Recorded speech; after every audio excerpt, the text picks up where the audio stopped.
name is Jen. I work here in Hepburn Shire near Daysleford in Victoria. I am a drama teacher and a theatre director, so I work with young people. We make plays, and last year we made a big production about the climate. It was called Trashlanders, and it was about what might happen to our world if we don't stop climate change and look after our planet. So that was working with 20 teenagers, and we created a wonderful theatre production about the future, and it was lots of costumes made of garbage and rubbish. So that's one of my projects. Another project I've been working with is Daysleford Extinction Rebellion. So our local community are creating actions or protests, but they're fun. So it's lots of singing. So we have some songs that we sing to bring awareness about the climate, and one of our songs is called Do It Now, which originated in Belgium and has gone across Europe, and you probably know that song. So we're singing that here in Australia too. This morning we had lots of people join us and sing here at the wind farm today to bring awareness about what we need to do to help, reduce our temperature rise. Why did you choose to be a part of the environment and to do something? Why am I interested in being part of this movement to look after our planet and look after the environment? Well, from a personal view, I really have a lovely, close feeling about nature. I love getting out into the bush. In Australia, we have some beautiful bushland, and I love camping and walking, and it's just such a lovely nurturing feeling being part of our natural environment, as did the Indigenous people who used to live here in this area. Sadly, they're not here as many people in this area anymore because of our history. But to try and get close to nature and get close to the earth is really important.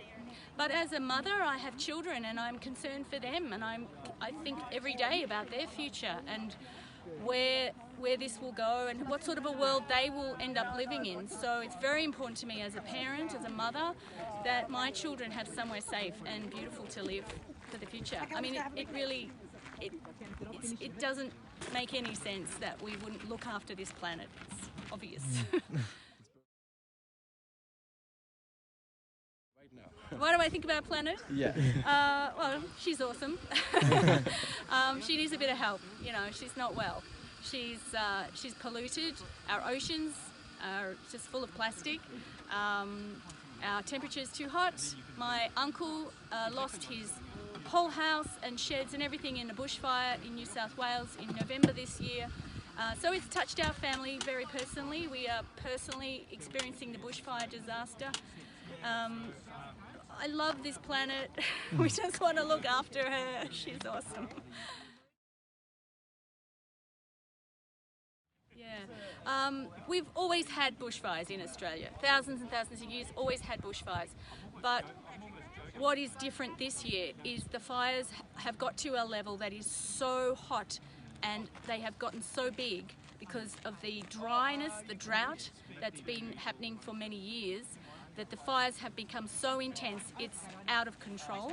And even though we have a lot of experience in working with bushfires, because we know we experience them all the time, these fires that we've just had are beyond anything anyone has ever seen. They are extreme.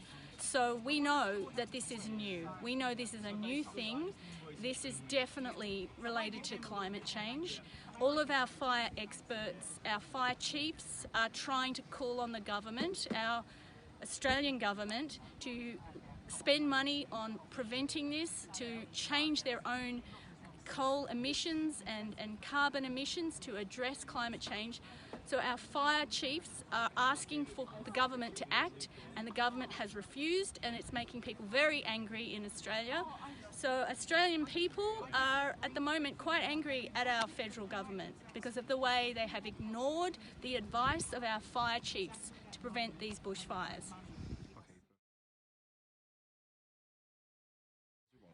In our small community here in Hepburn Shire, we are finding it difficult. Our council is bringing in some new laws that make it hard for us to actually reduce our emissions.